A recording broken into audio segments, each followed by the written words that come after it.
नमस्कार, मैं हूं साक्षी मंगई। आप देख रहे हैं देवभूमि इनसाइडर। रुक करते हैं आज की मुख्य खबरों की ओर। पंचतत्व में विलीन हुए कैबिनेट मंत्री चंद्रराम दास श्रद्धांजलि देने पहुंचे मुख्यमंत्री धामी। श्रद्धालुओं के लिए खुले बद्रीनाथ धाम के कपाट, सेना की मधुर धुन पर थिरके यात्री। उत्तराखंड हाईकोर्ट में 3 नए जजों की नियुक्ति को मिली राष्ट्रपति की मंजूरी। रिखणीखाल में वन विभाग के पिंजरे में कैद हुआ बाघ, अब भी दहशत बरकरार।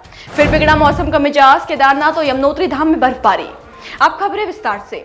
बागेश्वर में आज उत्तराखंड के कैबिनेट मंत्री चंद्रराम दास की अंतिम यात्रा निकाली गई। इसमें बड़ी संख्या में उनके चाहने वाले पहुंचे। इसके बाद बागेश्वर में सरयू संगम पर कैबिनेट मंत्री का अंतिम संस्कार किया गया। चंद्रराम दास की अंतिम यात्रा में सीएम धामी भी शामिल हुए। उत्तराखंड के कैबिनेट मंत्री को अंतिम विदाई देने के लिए बागेश्वर में लोगों की भीड़ उमड़ी। पूर्व राज्यपाल भगत सिंह कोश्यारी समेत तमाम नेता उन्हें श्रद्धांजलि देने पहुंचे। बर्फबारी और कड़ाके की ठंड के बीच भू बैकुंठ बद्रीनाथ धाम के कपाट श्रद्धालुओं के लिए खोल दिए गए हैं। वैदिक मंत्रोच्चारण के साथ आज गुरुवार सुबह 7:10 पर बद्रीनाथ धाम के कपाट खोल दिए गए। कपाट खोलने के दौरान हेलीकॉप्टर से पुष्प वर्षा हुई, तो वहीं परिसर में सेना की मधुर धुन पर यात्री भी थिरके। बद्रीनाथ के सिंह द्वार से यात्रियों के दर्शन शुरू हो गए हैं। कपाट खुलने के दौरान धाम में करीब 20,000 तीर्थयात्री पहुंचे।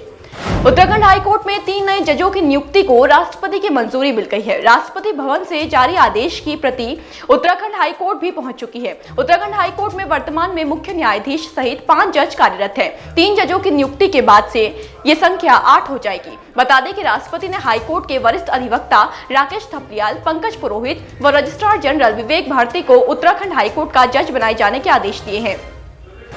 पिछले कई दिनों से पौड़ी जिले के रिखणीखाल और नैनीडांडा क्षेत्र में बाघों का आतंक कायम है। वन विभाग लगातार इन दिनों क्षेत्र में गश्त बनाए हुए है। इसी क्रम में वन विभाग ने रिखणीखाल में एक बाघ को पिंजरे में कैद किया है। हालांकि अभी भी इन क्षेत्रों में बाघों का आतंक कायम है, जिसको लेकर डीएम ने क्षेत्र के विद्यालय और आंगनबाड़ी केंद्र को शुक्रवार तक बंद करने के आदेश दिए हैं। बाघ प्रभावित क्षेत्रों में करीब 15 दिनों से स्कूल और आंगनबाड़ी केंद्रों में ताले लटके हुए हैं। उत्तराखंड में दोपहर बाद मौसम ने करवट बदली और पहाड़ी इलाकों में बर्फबारी शुरू हो गई। केदारनाथ और यमुनोत्री धाम में बर्फबारी हुई। वहीं यमुना घाटी समेत निचले इलाकों में तेज आंधी तूफान के साथ बारिश हुई। बर्फबारी के बाद धामों में ठंड बढ़ गई है। बता दें कि मौसम विभाग ने प्रदेश के पर्वतीय क्षेत्रों में अगले 4 दिनों में बारिश और ऊंचाई वाले इलाकों में बर्फबारी के आसार जताए हैं।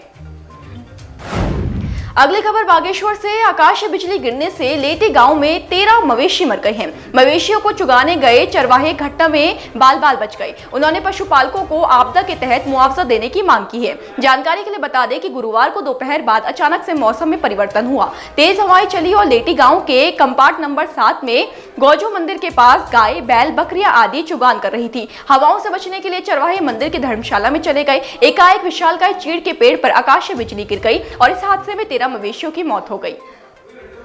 बढ़ते हैं अगली खबर की ओर। आपसी विवाद कई बार बहुत बड़ी फजीयत भी करवाता है। ऐसा ही हरिद्वार में देखने को मिला। यहाँ प्रशिक्षु आईएएस का दल एसटीपी प्लांट और नगर निगम द्वारा बनाए गए पिंक वेडिंग जोन का भ्रमण करने आया था, लेकिन इसी दौरान लघु व्यापारियों के गुट भिड़ गए। इससे दल के सदस्यों को बीच में ही भ्रमण छोड़ना पड़ा। दोनों गुटों ने एक दूसरे पर आरोप प्रत्यारोप लगाकर हंगामा किया। पिछले दिनों त्योड़ी में आग में झुलसकर 4 बच्चों की मौत होने की घटना सामने आई थी, जिसको लेकर बाल संरक्षण आयोग ने बच्चों की सुरक्षा को लेकर आपदा प्रबंधन सहित अन्य विभागों के अधिकारियों की बैठक ली। इस दौरान बाल संरक्षण आयोग के अध्यक्ष ने विभागों से सेफ्टी मेजर्स की जानकारी दी। आयोग ने आपदा प्रबंधन विभाग के सहयोग और समन्वय से बच्चों की सुरक्षा के दृष्टिगत तैयारी एवं दिशा निर्देश दिए हैं।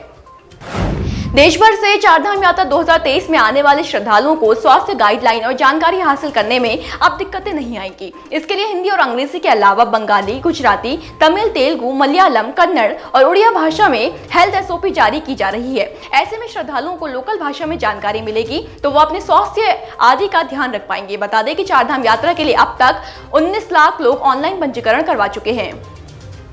रुड़की के कलियर थाना क्षेत्र के हकीमपुर गांव में गुरुवार को चुनावी रंजिश को लेकर 2 पक्षों में पथराव हो गया। दोनों पक्षों की ओर से जमकर लाठी डंडे चले। खूनी संघर्ष में दोनों पक्षों के करीब 5 लोग घायल हो गए, जिन्हें रुड़की सिविल अस्पताल में भर्ती कराया गया। बताया जा रहा है कि प्रधान पक्ष की ओर से प्रधान पद पर हारे प्रत्याशी के परिवार पर गलत टिप्पणी कर दी। सूचना मिलते ही कलियर थाना पुलिस मौके पर पहुंची और मामला शांत कराया। साथ ही घायलों को रुड़की सिविल अस्पताल में भर्ती कराया। बाकी अपडेट्स के लिए बने रहे देवभूमि इनसाइडर के साथ।